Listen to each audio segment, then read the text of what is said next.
Kumpulan khotbah lama, selamat datang di saluran kami. Di channel ini, kami akan memperkenalkan Anda, khotbah-khotbah lama dan bermakna dari para pendeta dan pembicara terkemuka.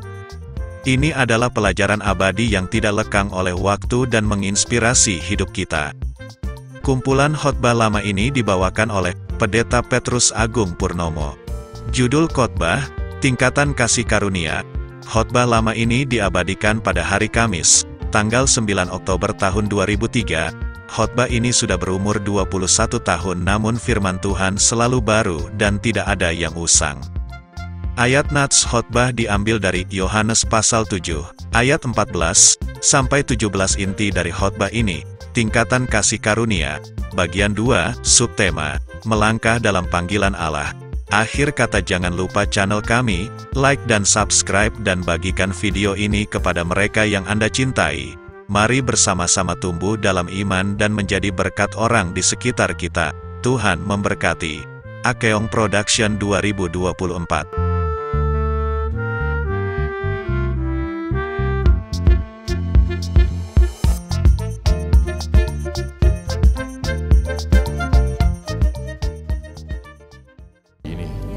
Tuhan, satu yang hamba minta, berikan pada setiap kami roh hikmat, wahyu, dan pengertian. Biar Roh Kudus mengajar kami pribadi lepas pribadi, sehingga tidak ada orang yang pulang tanpa diubah dan diberkati.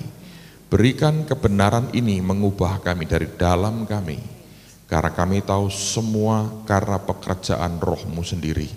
Terima kasih Tuhan, kami bersyukur urapan yang baru di tengah-tengah kami, dan hari ini kami menikmati semua yang terbaik daripadamu. Di dalam nama Tuhan Yesus dan semua kita berkata, amin. Oke, silakan duduk saudara. Mari kita lihat sama-sama bagian demi bagian firman. Kita akan melanjutkan apa yang kemarin sudah kita pelajari. Kalau Anda membawa Alkitab, silakan buka di Yohanes pasal yang ke-7. Injil Yohanes pasal yang ke-7. Saya mengajak Anda melihat sebagai dasar hari ini ayat yang ke-14 sampai dengan ayat yang ke-17. Injil Yohanes pasal yang ke-7, ayat yang ke-14 sampai dengan ayat yang ke-17. Alkitab mengatakan, waktu pesta itu sedang berlangsung, Yesus masuk ke bait Allah lalu mengajar di situ. Maka heranlah orang-orang Yahudi dan berkata, bagaimanakah orang ini mempunyai pengetahuan demikian tanpa belajar? Nah, kalau Anda perhatikan, ini sudah membuat orang terkejut sebetulnya, karena mereka tahu Yesus tidak pernah belajar secara formal akan Taurat. Itu beda dengan Paulus. Dia dididik oleh guru besar yang bernama Gamaliel. Tapi Yesus secara formal tidak pernah mendapat pendidikan seperti yang diterima oleh Rasul Paulus. Sehingga mereka berkata, bagaimanakah orang ini dapat mempunyai pengetahuan demikian tanpa belajar? Jawab Yesus kepada mereka, ajaranku tidak berasal dari diriku sendiri, tetapi dari Dia yang telah mengutus aku. Nah, ayat 17 ini merupakan kunci penting kalau Anda juga tanpa belajar formal, mau kenal akan Tuhan, mengerti akan pribadi Allahmu, karena Dia berkata begini, barang siapa, mari kita baca sama-sama ayat yang ke-17 ini, 2, 3, barang siapa mau melakukan kehendaknya, ia akan apa? Tahu, entah ajaranku ini berasal dari Allah, entah aku berkata-kata dari diriku sendiri. Jadi rahasianya, itu seperti yang Alkitab Mazmur berkata, kecaplah dan apa? Lihatlah. Jadi dia berkata, kalau engkau memang mau melakukan kehendaknya.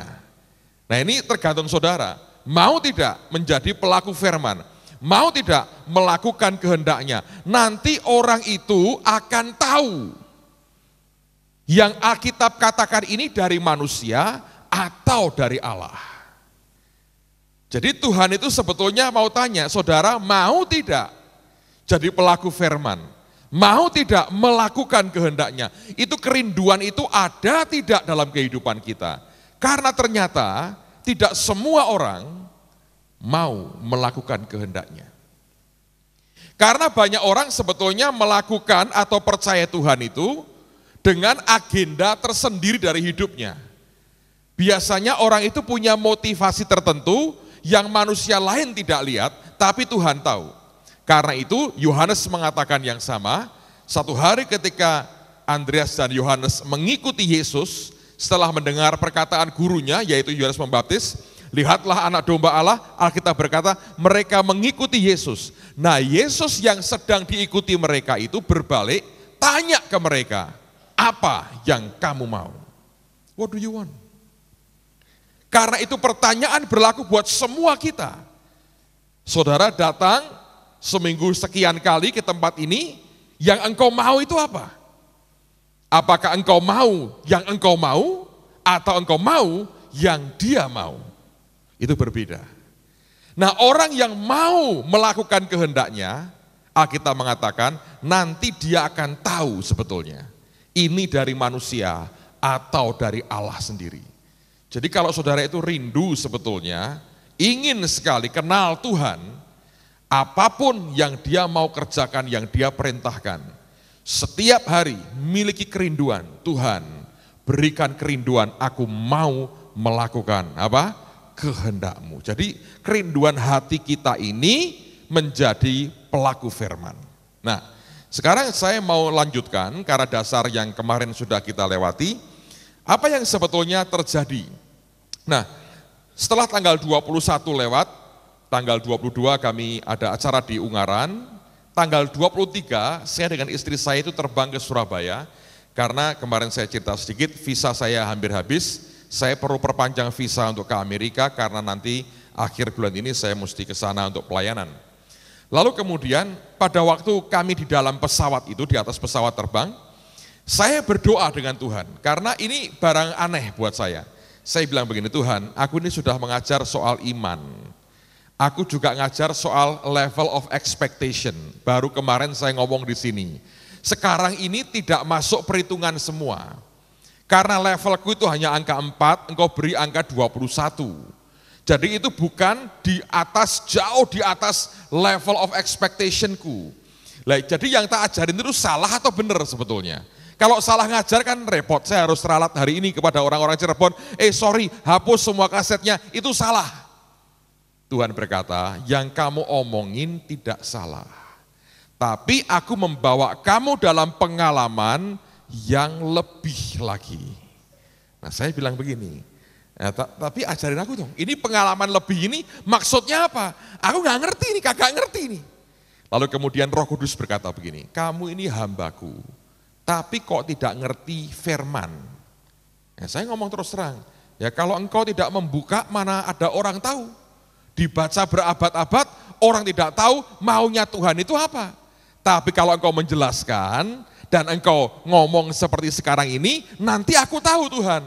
Walaupun sudah jalani, ngalami, tapi belum tahu. Terus Tuhan berkata gini, kamu ini harus ngerti, sederhana itu. Dia berkata, itu ayatnya Roma 8:28. Saya bingung saudara. Loh, Roma 8:28 itu kan Allah turut bekerja bla bla bla bla. Saya baca itu berkali-kali. Saya berkata, aku sudah khotbahkan berkali-kali. Makanya dia berkata, kamu hambaku tidak tahu Alkitab. Loh, maksudnya gimana? Baca jangan asal dibaca. Kamu harus membacanya terbalik. Nanti kamu tahu urutannya. Loh, ada ayat kok dibaca terbalik. Ayo kita lihat saudara, Roma 8:28. Kita lihat ini, baca terbalik itu bagaimana. Kita baca dulu secara benar, nanti baca terbalik. Dua-duanya benar sebetulnya. Oke ya, Roma 8:28. Saya tunjukkan rahasianya kepada saudara. Kita tahu sekarang bahwa Allah turut bekerja dalam segala sesuatu untuk mendatangkan kebaikan bagi mereka yang mengasihi Dia, yaitu bagi mereka yang terpanggil sesuai dengan apa? Rencana Allah. Jadi kita melihat ada 4 poin di sini. Nah, kalau dibalik, saudara, ini yang Anda perhatikan, bukan kita tahu Allah turut bekerja, enggak. Dari bawah dulu. Ada yang namanya rencana Allah. Ini yang pertama. Jadi siapa yang tahu bahwa Tuhan itu punya rencana atas kehidupan kita? Coba angkat tangan tinggi-tinggi. Kalau tidak tahu, Anda harus tahu Allah itu punya rencana untuk hidupmu, untuk hidup saya, untuk umatnya, untuk seluruh manusia di dunia ini. Allah punya rencana. Nah, dalam rencana Tuhan ini, Tuhan memberikan kehormatan buat kita untuk terlibat di dalam rencana Allah. Lalu yang kedua, Anda percaya ada yang namanya panggilan Tuhan. Ngerti ya saudara ya? Allah punya rencana, Tuhan memanggil kita. Dia berkata, ayo masuk. Aku merencanakan ini, kamu ikut di dalamnya. Aku beri kamu kesempatan, kehormatan, jadi partnerku. Engkau masuk dalam rencanaku. Dia undang kita, dia undang kita, dia undang kita. Sehingga Petrus mengatakan, mestinya panggilan dan pilihan kita itu makin teguh. Allah memanggil, ya toh, kita mesti memilih. Kita mengiyakan tidak dengan rencana dan panggilan Tuhan. Nah, orang-orang yang mau dengar panggilannya, dia berkata, ya Tuhan, dengan semua resiko yang mesti dia hadapi, dia berkata, ya Tuhan, ternyata orang ini dinilai Tuhan sebagai orang yang mengasihi Tuhan. Loh kok bisa Pak? Mengiyakan panggilan kok sama dengan mengasihi Tuhan? Mengatakan ya dengan rencana dan panggilannya kok dianggap mengasihi Tuhan? Nah sekarang mari kita lihat beberapa ayat dulu. Silahkan dibuka di Yohanes 14, saudara. Yohanes pasal yang ke-14. Mari kita lihat bagian firman ini. Ini indah sekali. Kalau Anda sudah sampai di Yohanes 14, lihat saya akan bacakan mulai ayat yang ke-21. Yohanes 14 ayat 21 sampai 24 saja. Barang siapa memegang perintahku dan melakukannya, dialah yang apa? Mengasihi aku. Dan barang siapa mengasihi aku, ia akan dikasihi oleh Bapa-Ku, dan aku pun akan mengasihi dia, dan akan menyatakan diriku kepadanya. Luar biasa ini. Ayat berikutnya. Yudas yang bukan Iskariot, kalau Iskariot nggak peduli, saudara, dia hanya urusannya duit aja. Yudas yang bukan Iskariot berkata kepadanya, Tuhan, apakah sebabnya maka engkau hendak menyatakan dirimu kepada kami dan bukan kepada dunia? Jawab Yesus, jika seorang mengasihi aku, perhatikan, ia akan menuruti firman-Ku, dan Bapa-Ku akan mengasihi dia, dan kami akan datang kepadanya, dan diam bersama-sama dengan dia. Luar biasa ini. Ayat berikutnya, barang siapa tidak mengasihi aku, ia tidak menuruti firman-Ku, dan firman yang kamu dengar itu bukanlah daripadaku, melainkan dari Bapa yang mengutus aku. Jadi kalau saudara mengiyakan panggilan Tuhan, dia panggil kita, dia perintah kita, dia berkata, ini rencanaku, kerjakan ini, itu calling, itu panggilan Tuhan. Anda melakukannya sesuai dengan panggilan yang sesuai rencana Allah ini, apapun yang Tuhan perintah, saudara dinilai oleh Tuhan sebagai orang yang mengasihi Yesus. Itu seperti Abraham, ketika dia disuruh, dia diberitahu Tuhan, engkau akan punya banyak keturunan, dan Alkitab berkata Abraham percaya kepadanya. Kepercayaan Abraham itu oleh Tuhan dikatakan dianggap sebagai sesuatu yang membuat Abraham dibenarkan. Ngerti saudara? Jadi ada yang namanya percaya, lalu karena percaya dia itu dibenarkan. Nah ini sama perkataan Yesus, kalau Anda mentaati panggilan Tuhan yang sesuai rencana Allah ini, saudara dianggap mengasihi Tuhan. Jadi siapa yang mengasihi dia, itu bukan orang yang selalu mengatakan, I love you Jesus, oh I love you so much, I fall in love with you. Itu juga bagus sih, Dia berkata, bagus juga, senang juga dengernya, tetapi akan sempurna kalau Allah kita melihat apapun yang dia perintahkan berdasarkan rencananya, apapun yang dia katakan sesuai dengan rencananya, kita mengiyakan maunya Tuhan. Saudara, kelak Tuhan berkata, memang dia mengasihi aku. Aku akan menyatakan diriku, Bapa dan aku akan datang kepadanya, kami akan diam di dalam dia. Nah itu luar biasa, saudara. Nangkep ya? Jadi kuncinya itu di sini. Saudara tahu panggilannya, engkau iyakan, engkau mengasihi. Begitu engkau mengasihi dia, maka Allah turut bekerja. Nah kalau dia turut bekerja,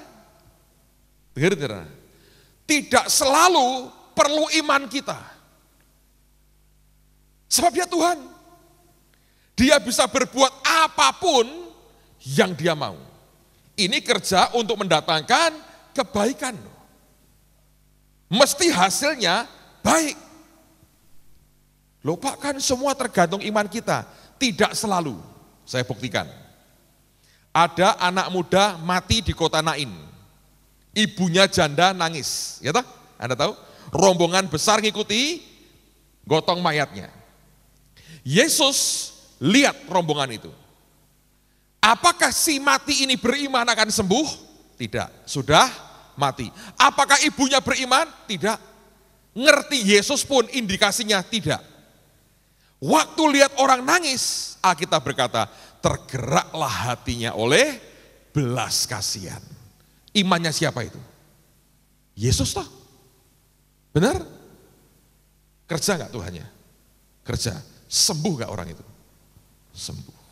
Ayo. Jadi ada saat-saat di mana Tuhan itu kerja. Karena rupanya kasih Yesus itu menggerakkan Tuhan. Baca di Alkitab berkali-kali. Setiap kali Alkitab berkata, tergeraklah hatinya oleh belas kasihan. Bam, Allah kerja. Kalau gitu kita nggak usah beriman Pak. Beriman. Sebab hanya orang yang beriman kepada Tuhan yang bisa melakukan dan mau melakukan apapun yang Tuhan perintahkan. Ini bukan soal sekedar percaya, tapi sudah pada titik mempercayakan hidupnya kepada Yesus Tuhannya. Jadi ini sudah all out, itu sudah berkata Tuhan, bukan tiap kasus aku percaya kepadamu, aku ini mempercayakan semuanya hidupku ini kepadamu. Sehingga apapun yang dia perintah, dia belajar berkata, ya Tuhan, walaupun awalnya yang ditelan sulit dan beratnya luar biasa.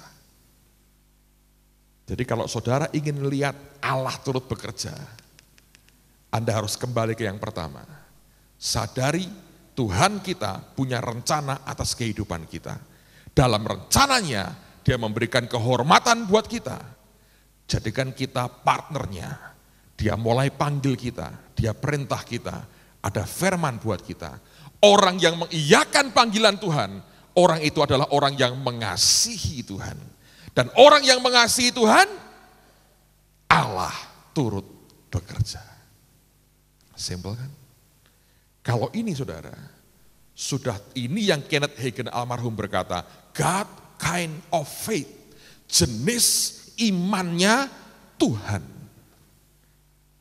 Jadi ini yang saya yakin dikatakan iman sebesar biji sesawi. Tampakan luarnya seperti nyaris tidak ada. Tapi dalamnya sebetulnya penyerahan total kepada Tuhan dan kehendaknya. Dan di situ kalau orang berani melangkah sampai seperti itu, Anda akan lihat Tuhanmu turut bekerja dalam segala sesuatu. Untuk apa? Mendatangkan kebaikan. Luar biasa nggak saudara? Saya ketika saya sadar ini, saya bilang Tuhan, betapa luar biasanya sebetulnya apa yang Tuhan sediakan dalam hidup kita. Amen, saudaraku. Teruskan lagi. 1 Korintus pasal yang kedua. 1 Korintus pasal yang kedua, lihat pada ayat yang ke-9. 1 Korintus 2 ayat yang ke-9. Lihat, ini ayat ini menopang dari Roma 8:28 yang kita balik cara bacanya supaya urutannya Anda paham. Pasal 2, 1 Korintus 2 ayat yang ke-9, tetapi seperti ada tertulis, apa yang tidak pernah dilihat oleh mata dan tidak pernah didengar oleh telinga, dan perhatikan, yang tidak pernah timbul dalam hati manusia, semua yang disediakan Allah untuk mereka yang mengasihi Dia. Bayangin. Nah, sekarang perhatikan ini. Jadi kalau ini terjadi, di titik ini terjadi, ada kasih yang kelihatan. Oleh karena ketaatan kita melakukan yang Dia perintahkan, maka yang mata enggak pernah lihat, telinga enggak pernah dengar, dan yang tidak timbul dalam hati manusia. Termasuk apa? Coba lihat Roma 10 ayat 17, saudara. Roma 10 ayat 17. Ketemu, Alkitab mengatakan, iman, apa? Timbul. Jadi yang timbul ini termasuk iman. Nangkap saudara. Jadi ini iman yang dari mana? Dari rema. Bahkan yang ini pun tidak ada, Tuhan kasih. Jadi sebetulnya yang Tuhan ajar begini, perhatikan baik-baik. Alkitab mengatakan ada 3 hal. Iman, apa? Pengharapan, dan kasih. Yang terbesar yang mana? Kalau di sini Anda masih belajar Roma 10:17 yang saya katakan kemarin. Anda harus dengar rema, punya iman. Ada yang ngajarkan juga diucapkan sesuai remamu, jadi. Tapi naik lagi harus punya level of expectation. Tapi di sini Anda diajar, pokoknya dia ngomong, nurut, kerjakan. Diperintah, kerjakan. Kalau di sini belum diperintah, baru rema, muncul di hati, timbul, Anda bisa berkata, ya bisa. Itu sudah iman. Di sini nggak kelihatan imannya. Sebesar biji sesawi, nyaris tidak terlihat. Tapi setiap harinya Anda hidup di dalam ketaatan dengan Dia. Diperintah nurut, diperintah nurut, diperintah nurut. Tidak berarti orang seperti ini nggak ada kelemahannya. No, tetap ada kelemahannya, diproses Tuhan dagingnya. Tapi setiap diperintah Tuhan, dia nurut, dia nurut, dia nurut, dia nurut.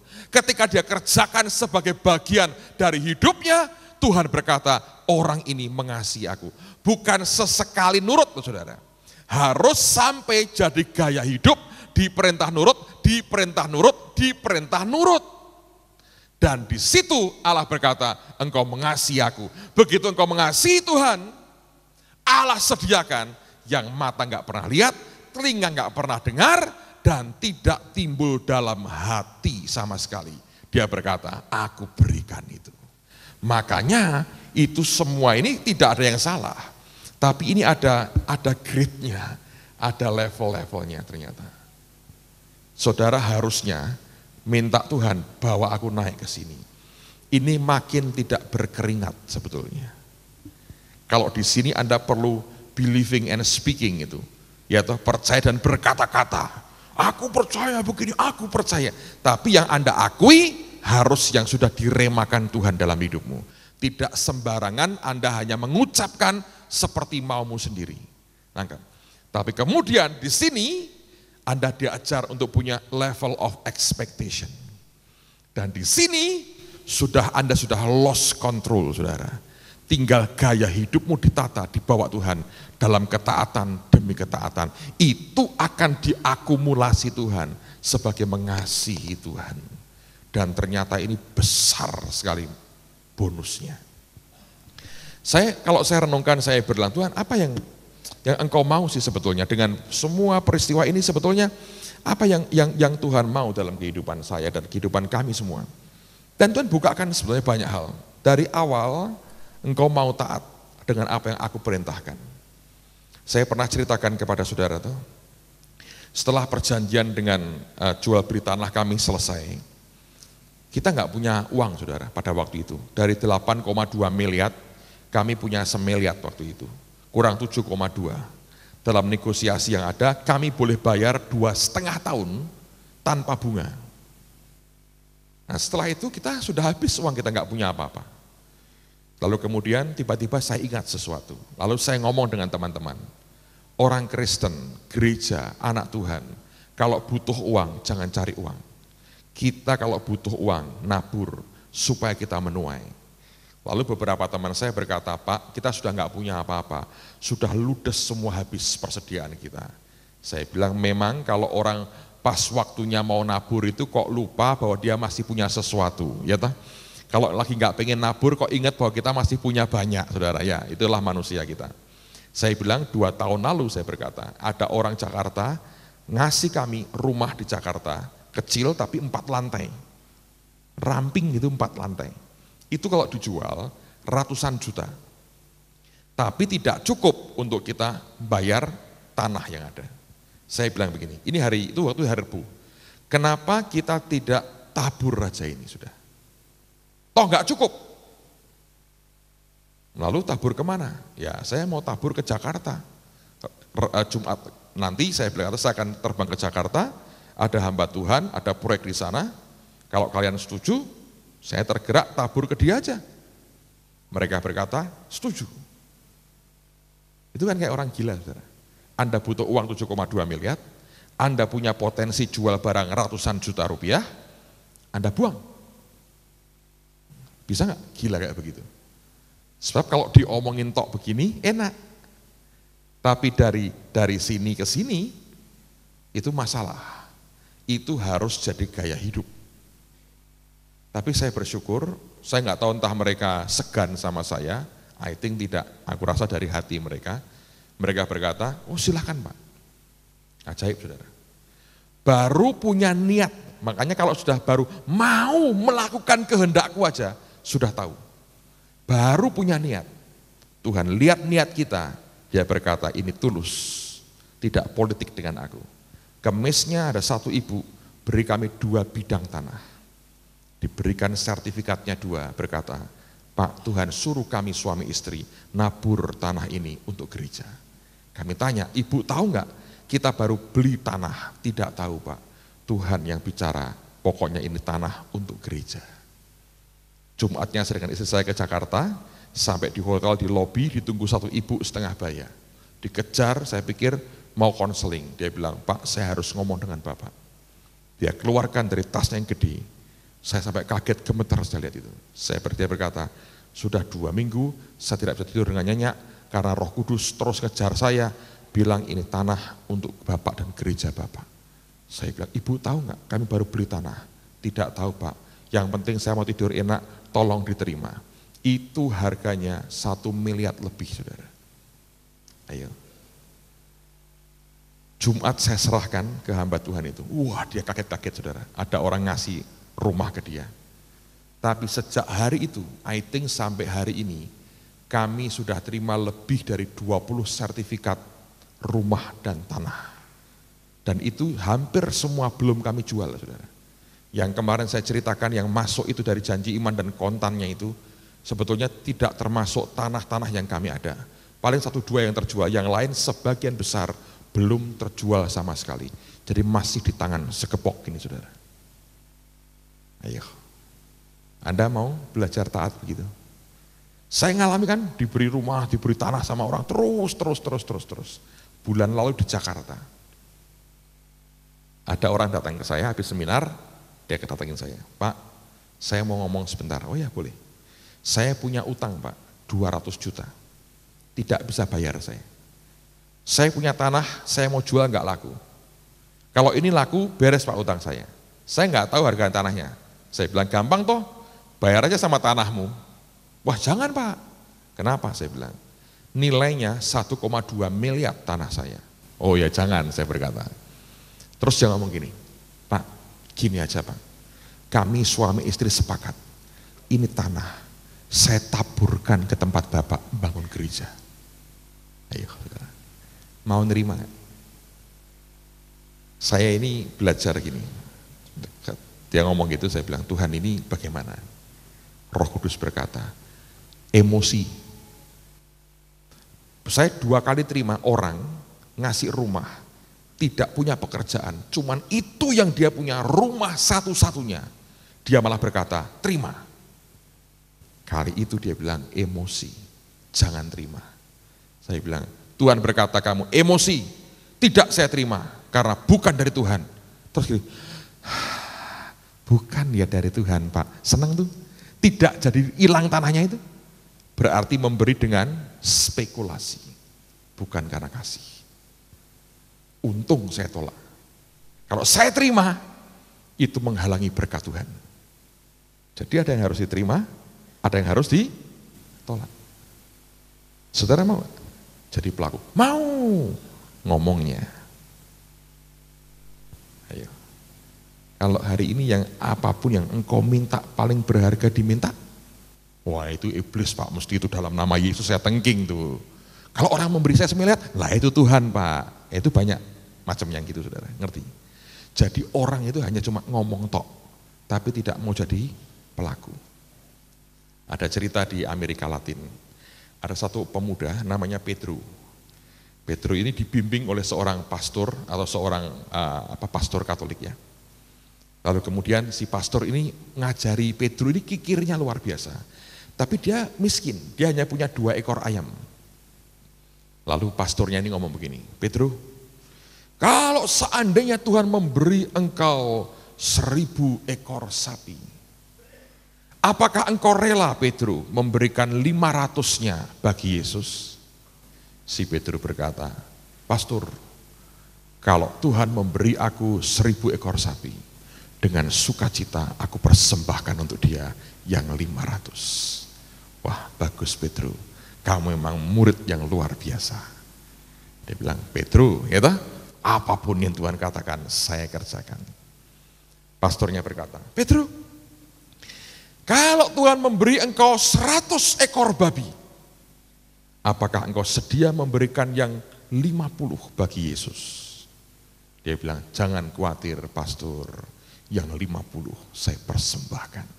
Kalau nanti Tuhan memberi aku 100 babi, kalau dia minta separuhnya, saya persembahkan separuhnya. Bagus Pedro, memang engkau murid luar biasa. Pedro katanya. Tapi Pedro, kalau engkau punya 2 ekor ayam, maukah engkau persembahkan 1 dari ayammu itu? Dan dia memang punya 2 tahu jawabannya? Pastor menjebak saya katanya. Yang itu kita perlu bicara dulu katanya. Lihat saudara, orang hanya berangan-angan, kelak saya begini, kelak saya begini. Tuhan tidak minta yang kelak. Dia minta yang sekarang ini loh seringkali. Loh nanti kelak aja, ya kelak-kelak saudara. Engkau tidak bisa mendapatkan yang kelak, kalau yang sekarang pun tidak pernah engkau hidupi hidupmu di dalam ketaatan pada panggilan Tuhan. Orang kan berkata, Tuhan jadikan aku milioner, saya perbesar gedung Gracia 15 tingkat, ya ntar 10 jutamu itu habisin dulu, bawa ke sini itu masukin kotak, habisin dulu. Jangan ngomong 15 tingkat saudara, entar. Sebab yang kecil engkau tidak rela memberi, yang besar engkau akan bela mati-matian dengan nyawamu kalau perlu. Sebab kekikiran itu punya level-levelnya saudara. Ngerti? Makin kaya makin tinggi level kikirnya. Amen saudara. Sebab itu mesti mulai dari sekarang. Apapun yang Tuhan perintahkan, lakukan. Nah banyak orang begini, Pak saya ingin mendengar suara Tuhan. Untuk apa? Mengerti apa yang Allah akan berikan buat saya. Banyak orang kan datang ke hamba-hamba Tuhan, cari nabi untuk didoakan supaya ngerti, aku ini kelak bagaimana. Ya toh? Kadang-kadang itu dianggap kayak dukun itu nabi-nabinya saudara, kesian. Tapi orang kan selalu, tolong dong Pak atau Bu, doakan saya, Tuhan itu akan memberi apa. Kalau ngomongan enggak, rencana Allah apa dalam hidup saya. Tapi dalam hatinya, nanti Tuhan itu mau ngasih apa. Istriku yang kayak apa, rumahku segede apa, berkat Tuhan kayak apa. Sebetulnya yang orang cari, rezekiku kelak ke depan seperti apa. Ya tak? Dan ternyata sebagian besar orang tetap tidak bisa mendengar Tuhan berkata. Sampai diajari oleh orang yang antik-antik, yang aneh-aneh. Sampai kemakan perkataan seperti itu, kenapa saudara? Ingin ngerti Tuhan itu nanti memberi apa. Tapi saya ngajar kepada saudara, kalau Anda mau peka dengar suara Tuhan, tanya, apa Tuhan yang harus aku korbankan buat kamu? Nanti kan pekanya benar-benar saudara. Sebab kalau keliru, Anda nangis korbanmu begitu banyak. Tapi kalau, oh Allah memberi ini, nanti kau diberi puncak gunung Himalaya, engkau diberi dasar samudra Hindia, engkau diberi ikan paus 3. Senang tak? Puji Tuhan, puncak gunung Himalaya. Nah, Gunung Jati dulu dinaikin sebelum ke Himalaya, saudara. Right? Tapi persoalannya orang ngejar yang aku akan dapat dari Tuhan itu apa? Lalu sudah mulai motivasinya daging sebetulnya. Kalau engkau mau, tanya, korbanku apa Tuhan? Sacrifice-ku apa? Itu tulus. Di gereja saya ngajari, kalau pas persembahan, tanya Tuhan. Jangan sudah disiapkan kingkong 2. Itu mah nggak laku ya, orang utan 3. Makanya berat banget kan, bebannya berat. Karena apa? Kita kemana-mana bawa kingkong beberapa biji. Para pahlawan, proklamator nggak pernah dibawa, saudara. W.R. Supratman tertinggal terus. Itu hanya sekali Kak, 17 Agustus baru nyanyi Indonesia, gitu baru keluar satu, Indonesia satu. Yang lain, oh ini kita perlu melestarikan orang utan. Kingkong dibawa-bawa. Makanya bebannya berat terus. Anda harus selalu merdeka, merdeka, terus merdeka. Jangan kingkong badannya besar terus saudara nyanyinya. Berat makanya bebannya. Kita selalu mau kikir dengan Tuhan. Kalau saudara murni dengan dia, mau melakukan yang dia perintahkan, nanti saudara akan ngerti. Saudara ngerti apa yang mesti aku korbankan Tuhan. Sikap hati ini loh saudara, akan membuat Anda aman. Tapi kalau terus tanya, janji Tuhan apa ya buat aku ya? Saya ini, kenapa saya ngerti gini? Saya pernah dimarahi orang, dimarahi pendeta. Ada hamba Tuhan dari Malaysia datang. Pakai Tuhan, nubuat begini-begini. Jemaat semua kan, waktu itu jemaat masih kecil, 120-an orang. Semua lari ke depan, minta didoakan. Nah saya kan pendetanya, saya bilang, aku juga habis ini minta didoakan. Semua dibuat bagus, oh nanti kamu akan begini, senang. Ya toh? Kok dibilang umurmu pendek, ditengking, saudara. Ya toh? Orang itu kan milih-milih, nubuat itu dipilih-pilih. Terakhir saya ikut maju ke depan, doakan saya. Ingin tahu pesan Tuhan. Dalam hati, oh jatahku ke depan seperti apa. Dia berdoa, dia bilang ini. Tuhan berkata, kamu selalu merasa kurang terus. Tuhan sudah beri banyak. Kamu tetap merasa kurang terus. Bersyukur dengan apa yang ada. Amin. Marah tuh sudah. Ayo. Belakangan saya sadar. Daging itu selalu ingin begini. Ya? Kita ini paling pintar jadi anggota partai Kaipang. Di pemilu 2004 tidak ada. Itu kalau ada itu paling menang tuh. Banyak anggotanya partai Kaipang. Terus begini. Pinter, apa-apa, doa indah, oh Tuhan engkau pencipta bumi, langit, bintang. Bapak berkata, paling minta, ujungnya, ya Tuhan berkatilah. Loh, selalu begitu, mesti ujungnya begini. Ini saudara, dia panggil kita. Panggil, mau enggak? Saya cerita lagi ya. 3 bulan lalu, saya ke Jakarta. IIN itu minta saya khotbah di Mahanaim. Terus saya pas khotbah, tengah-tengah dia sudah pamitan pergi pelayanan. Lalu kemudian saya teruskan khotbah saya, selesai, oleh pengurusnya diomongin, Pak, ayo kita bantu doa Pak, kami mau beli tanah untuk membangun sekolah di Bekasi. Saya bilang, ayo, berangkat rame-rame, saudara. Lihat tanah di Bekasi. Pada waktu itu, uang pembangunan kami itu hanya ada 400 juta. 400 juta. Sedang untuk fondasi aja kan miliatan sebetulnya. Pada waktu itu kami hanya punya uang 400 juta. Terus sampai di tanah, saya lihat tanahnya, oh bagus, saya bilang, beli aja toh. Ya Pak, kita mau beli. Saya dengar dari beberapa orang bersaksi itu kalau mendoakan tanah itu ngeri, saudara. Mereka dulu masih rawa, dimasukin, wah diinjak-injak sampai dasar rawa, sampai begini, sambil doa ada ditonton orang kampung. Yaitu harga mengasihi Yesus kayak begitu. Terus saya bilang, nah bendaharanya ambisiin saya, si Henry ngomong gini, iya Pak, tapi ini aneh Pak, kita ini ada uang, tapi dengan harga yang dipatok terakhir itu kita ini kurang 400 juta Pak. Anehnya kok tidak nambah-nambah. Kita tuh kas gak bisa nambah Pak ini, 400 juta kurangnya. Saya pertama ya biasa, karena punya beban sendiri, karena mikirin diri sendiri. Manusiawi tuh. Tapi saya punya 400. Dia kurang berapa? 400. Saya dengar gitu, sekian detik kemudian Tuhan ngomong begini, kok bisa pas ya? Kamu punya 400, dia kurang 400.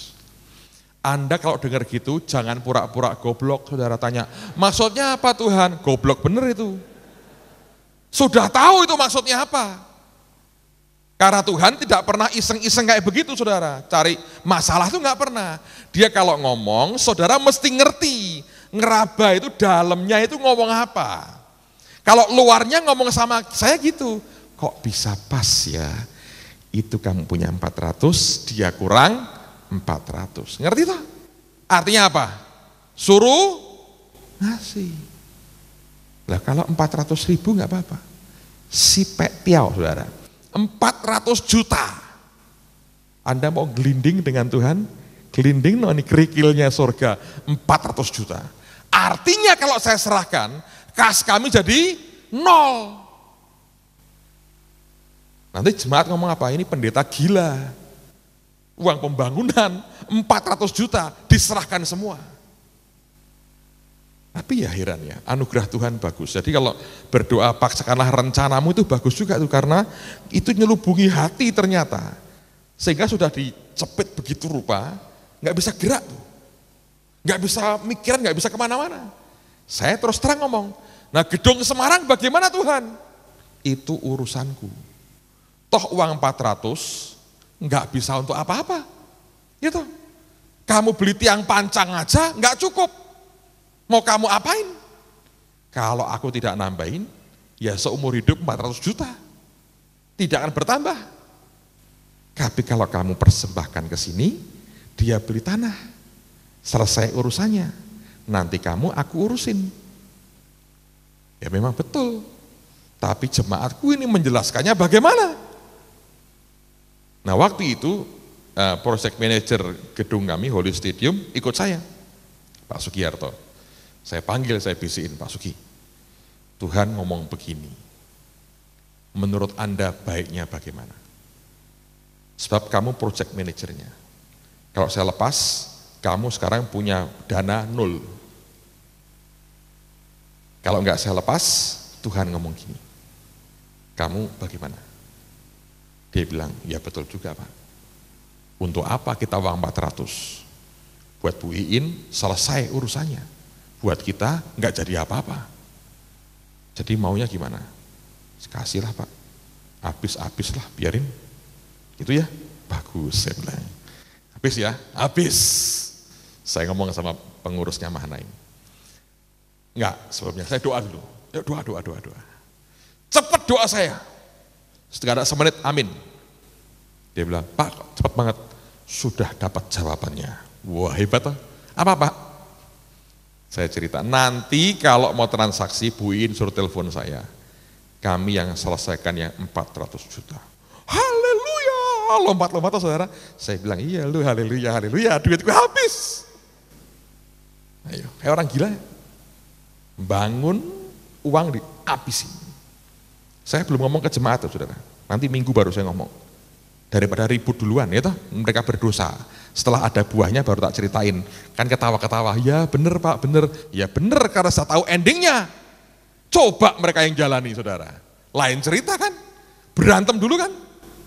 Mau gak hidup kayak begitu? Ya kok kayak orang gila Pak? Enggak, itu orang yang mengasihi Tuhan saudara. Nanti level of expectationmu kagak kepake.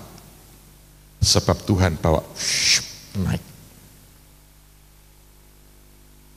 Lalu kemudian ya sudah, saya ngomongin, Bu In telepon saya, Pak thank you ya, puji Tuhan, saya bilang bukan duit saya, tapi terima kasih Bapak taat, apa boleh buat, apa aku bisa pilih lain, saya berkata, nggak bisa kan?